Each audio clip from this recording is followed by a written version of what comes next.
O Federal Reserve, que é o Banco Central dos Estados Unidos, divulgou nesta quarta-feira um relatório com o desempenho da indústria americana no mês de março. E os números são muito piores do que os previstos. Houve um recuo de 5,4% de toda a indústria americana. Só que os números são ainda piores se a gente pegar setores em separado. Por exemplo, as linhas de montagem, o chamado setor manufatureiro, teve um recuo de 6,3%.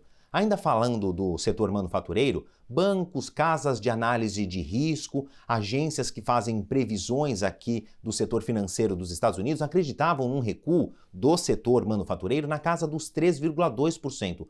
Foi quase o dobro de retração, 6,3%. E se a gente pegar, por exemplo, a indústria automotiva, o setor produziu 28% a menos com relação a fevereiro, entre automóveis e autopeças. Sabia-se que haveria uma retração por conta da queda do consumo, mas não se esperava números tão drásticos. Aliás, nem comparando com a crise, a chamada recessão contemporânea dos Estados Unidos entre 2008 e 2009, depois da explosão aí da bolha imobiliária que acabou afetando os bancos e os créditos à classe média, tivemos um recuo tão grande do setor industrial. Na época, isso ficou na casa dos 3,5%. Agora, pegando esse cenário, a pergunta que fica é: e o Brasil? Tem alguma relação com isso? Bom, o Brasil pode entrar aí como um coadjuvante que vai sofrer os efeitos colaterais.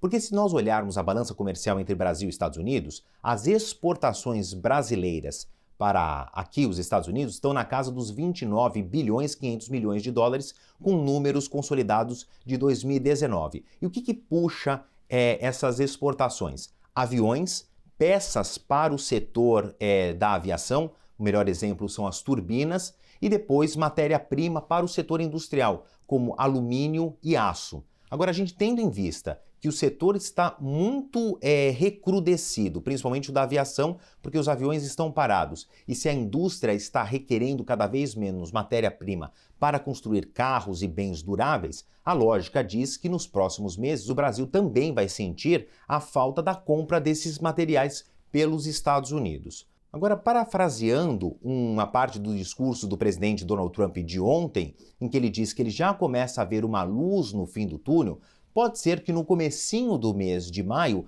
haja uma reabertura do país, alguma retomada do comércio, um pequeno fôlego para a indústria, mas não vai haver recuperação hábil de 5%, 6% que nós vimos em algumas partes do setor industrial. O que eu quero dizer é o seguinte: os próximos números dos próximos meses ainda vão ser muito baixos, talvez sejam menos piores. De Nova York, Marcelo Favalli para o CNN Business.